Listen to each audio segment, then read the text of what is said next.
Hello everyone, and welcome back to another episode of Workplace Drama You Won't Believe. Today we're sharing 4 stories about overconfident bosses who thought they were untouchable, until their actions backfired spectacularly. From ignoring employee insights to crossing the line with personal boundaries, these tales show just how far entitlement can go, and the powerful lessons that follow. If you've ever dealt with a boss who underestimated their team, this video is for you. Let's dive into these jaw-dropping stories.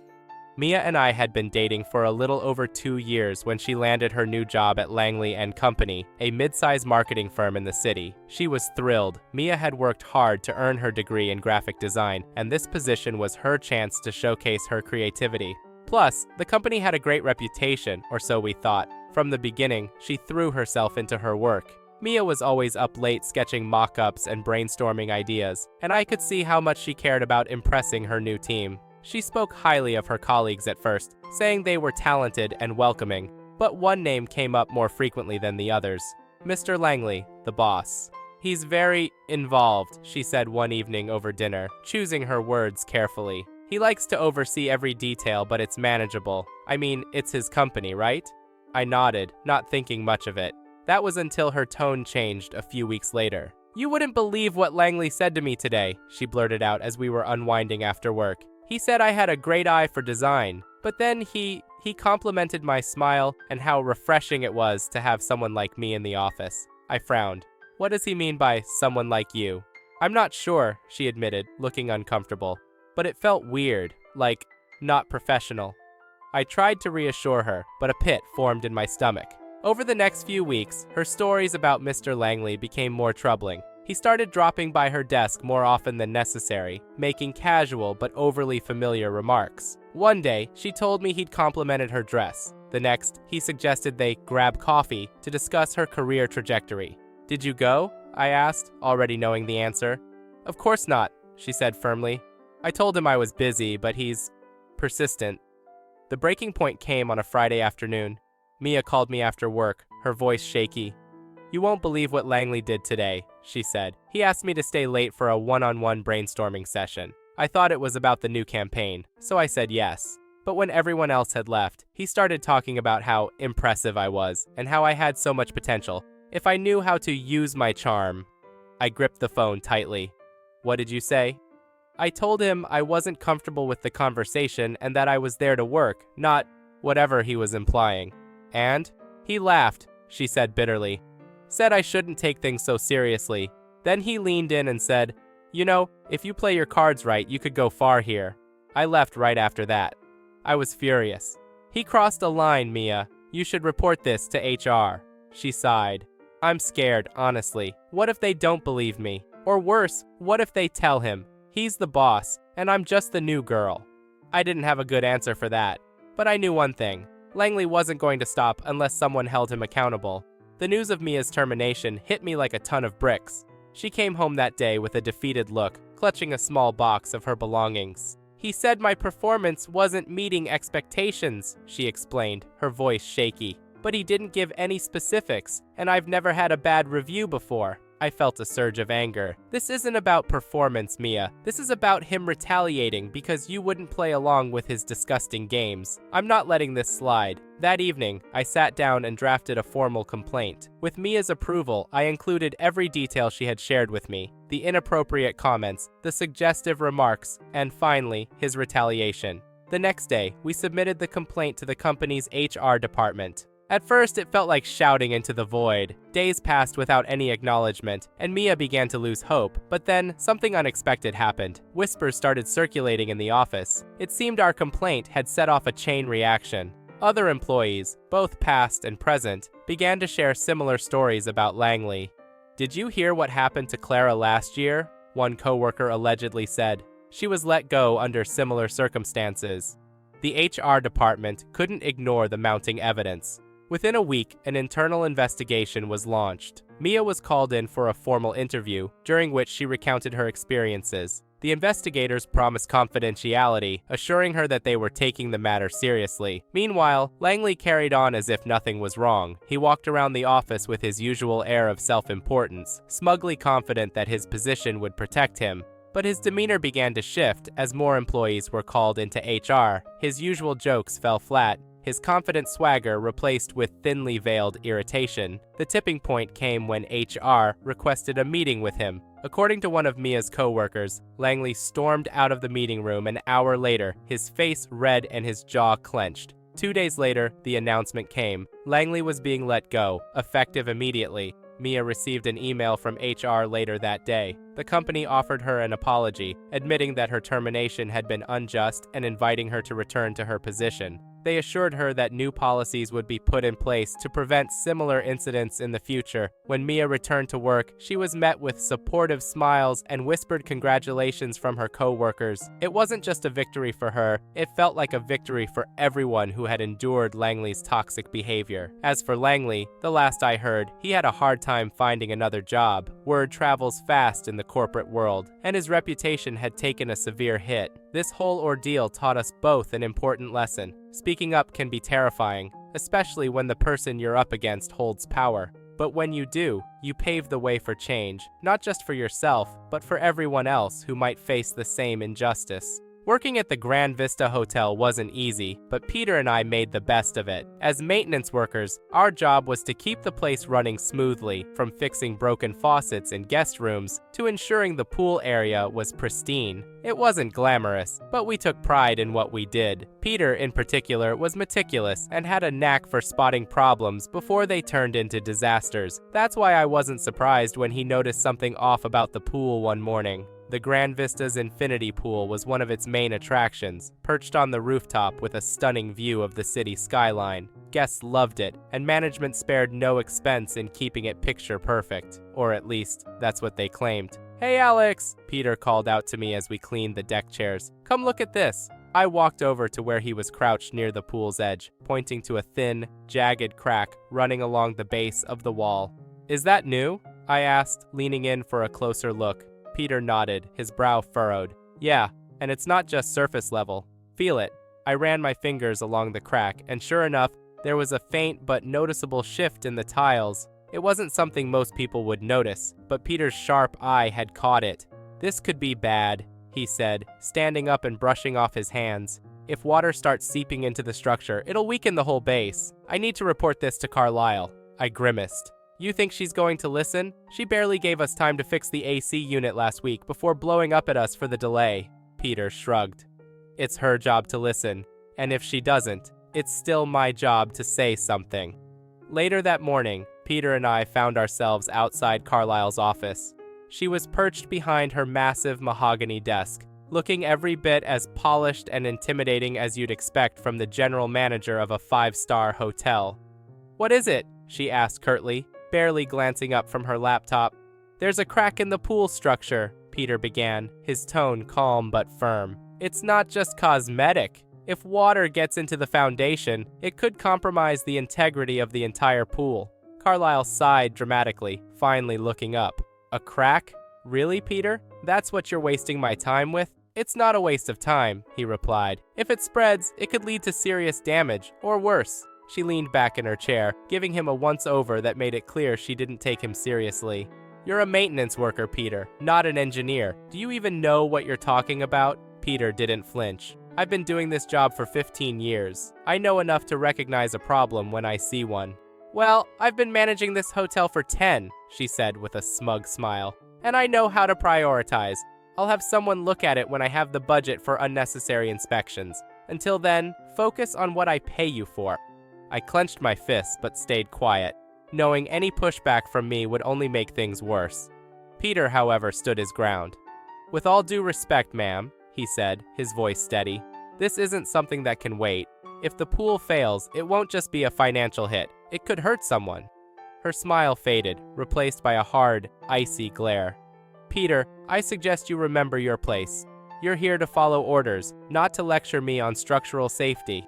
Now, unless there's something else, you're dismissed." Peter opened his mouth to argue but stopped himself, nodding stiffly. "Understood, ma'am." As we left her office, I could see the frustration written all over Peter's face. "She doesn't get it," he muttered, shaking his head. "That crack isn't just going to fix itself." "No, but if she won't listen, what can we do?" I asked. Peter's jaw tightened. "I'll keep an eye on it. If it gets worse, she won't be able to ignore it. Let's just hope it doesn't come to that." But deep down, We both knew the chances of Carlisle acting before disaster struck were slim. It started with a loud cracking noise that echoed across the rooftop. Peter and I were on the lower floors repairing a broken pipe when the emergency alarms blared. Staff members scrambled as the sound of rushing water filled the hallways, followed by panicked voices shouting from the upper levels. "What's going on?" I asked a security guard running past us. "It's the pool," he said, barely stopping. "It collapsed." Peter froze. His face, usually calm and composed, turned pale. "I told her," he whispered, more to himself than to me. Then, without hesitation, he bolted for the rooftop. I followed close behind. When we arrived, the scene was chaotic. Water was pouring over the sides of the rooftop like a broken dam, flooding the floors below. Guests stood in shock, some snapping photos, others calling for help. The once pristine infinity pool was now a gaping hole, with shattered tiles and twisted steel jutting out like jagged teeth.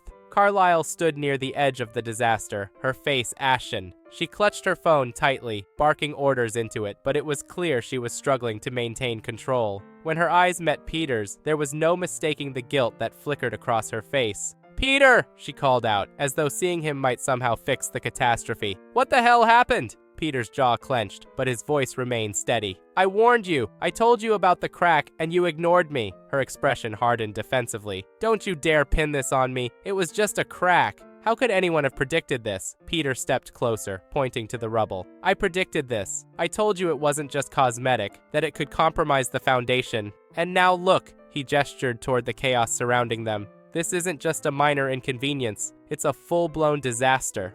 Carlisle opened her mouth to respond, but was interrupted by a man in a suit who had just arrived on the scene. It was Mr. Hargrove, the regional manager overseeing all the company's properties. "What is going on here?" he demanded, his eyes sweeping across the destruction. Carlisle immediately shifted gears, her tone becoming more composed. "Mr. Hargrove, it appears the pool structure gave way unexpectedly. We're assessing the damage and taking steps to contain the situation." Peter couldn't hold back. "Unexpected? With all due respect, sir, this was completely avoidable. I reported the issue to Miss Carlisle last week. She dismissed my concerns and refused to take action." Hargrove turned to Carlisle, his eyes narrowing. "Is this true?"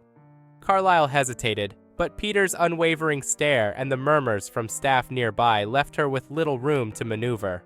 "I may have underestimated the severity of the issue," she admitted reluctantly. "Underestimated?" Hargrove's voice was icy. "This isn't just a maintenance issue. It's a public relations nightmare. Do you realize how much damage this will do to our reputation?" Carlisle's shoulders slumped, her usual confidence crumbling under the weight of his words. "I'll handle it," she said quietly. "No, you won't," Hargrove replied sharply. "Effective immediately, I'm taking over the management of this property, and we'll be conducting a full investigation into what happened here."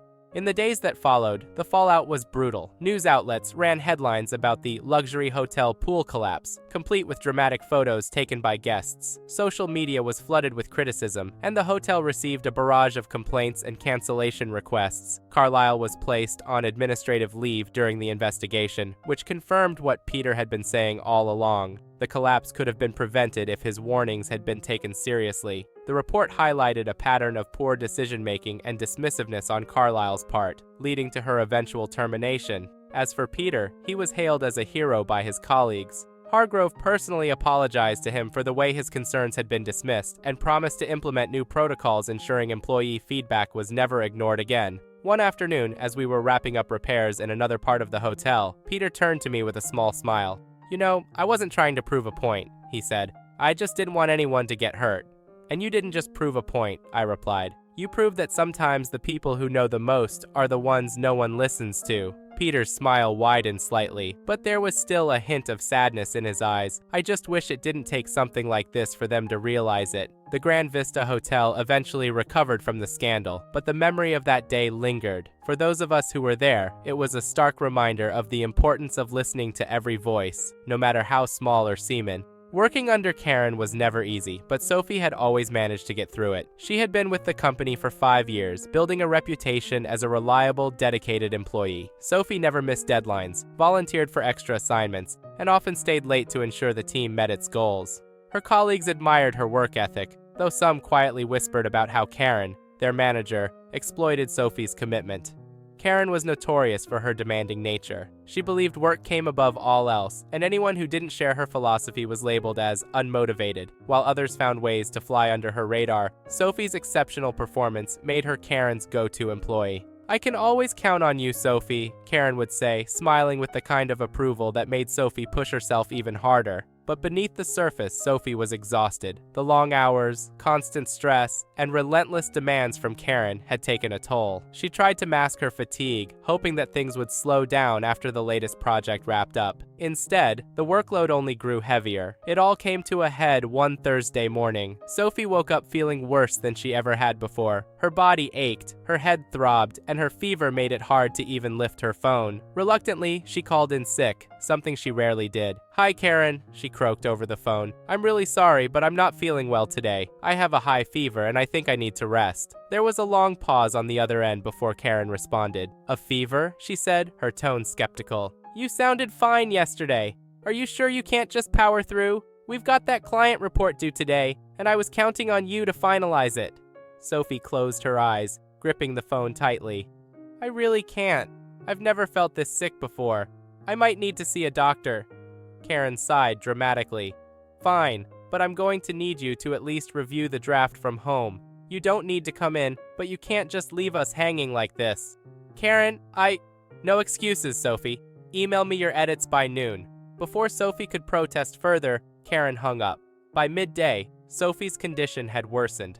Unable to meet Karen's demands, she finally went to the hospital, where the doctors confirmed she had a severe flu compounded by dehydration. She was immediately admitted for observation. Despite being hooked up to an IV and feeling utterly drained, Sophie couldn't shake the guilt Karen had planted in her mind. She texted her colleague, Jenna, who had become a friend over the years, to explain the situation. "Karen's going to be furious," Sophie wrote. Jenna responded quickly. "She's unreasonable. You're in the hospital for crying out loud. Focus on getting better." But Sophie knew Karen wouldn't see it that way. True to form, Karen called her that evening, completely ignoring Sophie's voicemail explaining her hospitalization. "Sophie, where are those edits?" Karen demanded the moment Sophie picked up. "I'm in the hospital, Karen," Sophie said weakly. "I told you I was really sick." "Hospital?" Karen repeated, as if Sophie had just told her she'd flown to Mars. "What on earth are you doing in the hospital for a flu? You could have finished the report first. I need to send it to the client tomorrow." Sophie's frustration bubbled to the surface. "Karen, I physically couldn't. This isn't just a little cold. I'm seriously ill." Karen scoffed. "Honestly, Sophie, I expected more from you. A little dedication goes a long way, you know. Maybe this is why you're still in the same position after 5 years." The words hit Sophie like a slap. She'd given everything to this job, sacrificing her health, her weekends, and even her personal life to meet Karen's impossible standards. And now, lying in a hospital bed, all she received in return was criticism. "Karen," she said after a long pause, her voice firmer than before, "I can't do this anymore. I'm taking sick leave, and if you can't respect that, maybe this isn't the right place for me." Karen went silent for a moment, clearly not used to being challenged. "We'll discuss this when you're back," she said curtly, before hanging up. Sophie set the phone down, her hands trembling, not from weakness, but from anger. For the first time in years, she realized she couldn't keep working like this. Something had to change. After the call with Karen, Sophie tried to rest, but her mind wouldn't let her. The thought of her boss's words, calling her dedication into question after years of hard work, kept replaying in her head. Her phone sat on the bedside table, buzzing occasionally with work-related emails that she no longer had the energy to respond to. The next morning, Sophie woke up feeling even weaker. The doctor informed her that she would need to stay another day for monitoring. Despite the IV drip and medication, she still felt the weight of guilt imposed by Karen. She sighed, knowing she couldn't address work demands in her current state. By noon, her phone lit up with a notification, a message from Karen. "Sophie, I've given you more than enough time to respond. Your lack of communication is unacceptable. Consider this your termination notice. I'll process your paperwork immediately." Sophie stared at the screen in disbelief. Tears of frustration welled up in her eyes. Not only had Karen dismissed her efforts, but now she was being punished for prioritizing her health. That evening, Jenna visited Sophie at the hospital. She brought flowers and an energy bar, but her real gift was the empathy in her voice. What happened? Jenna asked gently. Sophie handed her the phone, showing Karen's message. Jenna's expression turned from concern to outrage. This is completely illegal, she said. You can't be fired for being sick, especially not through a text message. Sophie shook her head. What can I even do? She's the boss. The company will probably back her up. Jenna leaned forward. Not if you fight back. You've been with this company for 5 years, Sophie. You've given everything to it. You don't deserve this. Sophie hesitated, but Jenna's words planted a seed of determination in her mind. She decided to reach out to a labor attorney the next morning. The attorney, a sharp and seasoned professional named Mr. Harris, immediately recognized the violation of labor laws in Sophie's case. Let me get this straight, he said, flipping through Sophie's records. You were hospitalized, informed your manager of your condition, and were still terminated without any formal process? Sophie nodded. She fired me over a text message. Harris sighed, his pen tapping against the table. This is not only unethical, but also unlawful. Employers cannot penalize employees for taking medical leave, especially when they've provided proof of illness. We have a strong case here. A week later, Karen received a letter from Harris outlining Sophie's intent to pursue legal action. It was clear and uncompromising, detailing every instance of Karen's unreasonable behavior and her blatant disregard for labor rights. Karen was furious. She called Sophie, trying to intimidate her into dropping the case. This will go nowhere, she snapped. You think you can win against the company? I was well within my rights to terminate you for negligence. But Sophie, emboldened by her attorney's support, responded calmly. I'm not afraid of you anymore, Karen. You broke the law, and now you'll face the consequences. Karen hung up in a huff, but the damage was done. Word of the legal battle spread quickly within the company, and HR was forced to intervene. The case didn't take long to resolve. Faced with overwhelming evidence and public scrutiny, the company chose to settle rather than go to court. Sophie received a generous compensation package, including back pay, additional damages, and a formal apology from the company's leadership. Karen, however, wasn't so lucky. The investigation into Sophie's termination revealed a pattern of toxic management practices. Employees came forward with similar stories of mistreatment, and the pressure mounted for Karen to step down. A month later, she was quietly let go. Sophie took the settlement and decided to move on, but not before reflecting on everything she'd endured. This isn't just about me, she told Jenna over coffee one day. There are so many people out there who are scared to speak up because they think they don't have a choice. I hope this makes them realize they do. Jenna smiled, raising her cup in a toast, to standing up for what's right and to a boss-free life. As for Karen, her dismissal was a wake-up call. Forced to confront the consequences of her actions, she learned that no amount of authority excused exploiting employees. While she moved on to a smaller company with fewer responsibilities, the experience left a permanent mark.